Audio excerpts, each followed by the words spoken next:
Thank God it's 5-Minute Friday na naman po. Early this month, sa isang interfaith dialogue sa Singapore na dinaluhan po ng ibang religious leader, sinabi po ng Roman Catholic leader na si Francis sa mga kabataan na all religions are paths to God. Ito pa po yung ilang mga sinabi niya. But God is for everyone and therefore we are all God's children. And sabi niya rin, there is only one God and religions are like languages, paths to reach God. Some Sikh, some Muslim, some Hindu, some Christian. Understood? At itong statement na ito ay ikinabigla po ng maraming protestante at ikinadismaya ng ilang mga Katoliko. Nilagay ko po sa description ng video na ito yung wider part ng sinabi niya para makita niyo po na hindi ko siya tinetake out of context. So pag-usapan po natin ang controversial comment ng Pope na ito in 5 minutes.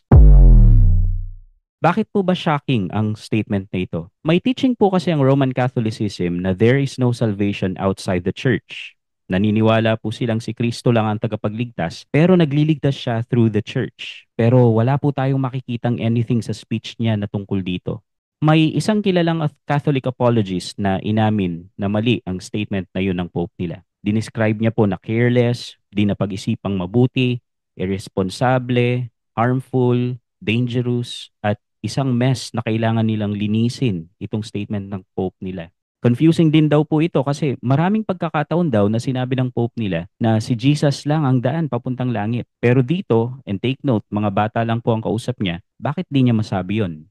Sabi po nung isang Catholic apologist na ito, hindi daw true yung statement ng Pope nila na all religions are different paths to God. Actually, mas honest pa po itong sikat na apologist nila at ilang pare na nagsabing mali ang sinabi ng Pope nila kesa dun sa iba na pinipilit pagtakpan yung error. Sabi nung Catholic apologist, naghihintay pa daw sila ng clarification mula sa Pope nila. Pero inamin daw niya na di niya sinundan yung planned script niya. And ang comment ng apologist na ito, hindi daw nakakabuti sa Pope nila na iwan ang script niya kasi minsan daw hindi precise ang sinasabi niya at minsan ay nagli-lead pa sa confusion. Pero later on, sasabihin din ng apologist na to dun sa video niya na guided ang Pope nila ng Holy Spirit.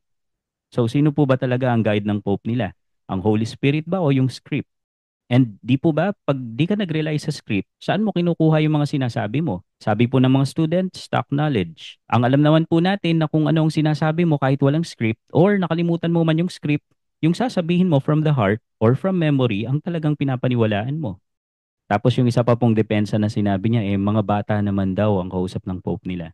Na-impress nga po yung Pope nila doon sa courage ng mga bata na magkaroon ng ganong mga interfaith dialogue. Ibig sabihin yung mga kausap niya ay nasa age na kung saan nakikipag-reasoning na sila sa ibang religious beliefs. At kung bata yan, edi mas may papaliwanag mo dapat in simple terms yung truth na pinaniniwalaan mo. Hirap po ba siyang sabihin dun sa presence ng ibang religious leaders na walang ibang pangalan sa silong ng langit na ibinigay para sa kaligtasan ng mga tao?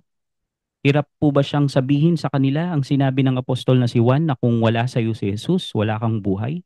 Liban na lang po kung yun talaga ang pinaniniwalaan niya na all religions are paths to God. Ako po ay isang exclusivist. Naniniwala po akong walang ibang makapagliligtas liban sa Panginoong Jesus. Wala pong ibang daan sa Ama liban sa Kanya. Wala pong ibang pangalan na ibinigay sa silong ng langit para sa kaligtasan ng mga tao. No other way, no other name. Sabi po ni John sa 1 John 5:12, ang sino mang nasa Kanya ang anak ng Diyos ay may buhay na walang hanggan. Ngunit ang sino mang wala sa Kanya ang anak ng Diyos ay walang buhay na walang hanggan. Kaya sa issue na to, sana tumigil na po yung mga kaibigan nating Katoliko na sinasabing walang unity ang mga evangelicals. Dahil sa loob nila mismo, merong mga hindi nagkakaisa sa paniniwala nila, even sa Pope nila. Ito nga po yung sinasabi ni Martin Luther noon nung nakikipag-debate siya sa mga padala ng Roman Catholic Church. Sabi niya po kay Mr. Eck, yun yung nakadebate niya dun sa Leipzig debate. Your popes have failed. Your councils have failed. In fact, they have contradicted one another. So if you do not have a pope who is legitimately authoritative, and you do not have a council that is authoritative, then what do you have? At nanindigan po si Luther sa scriptures.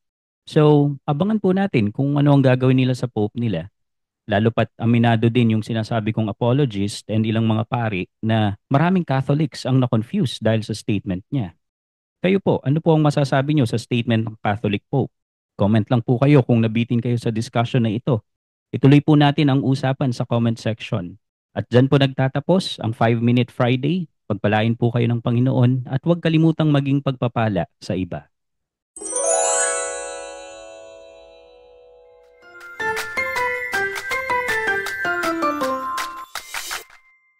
Subscribe for more content.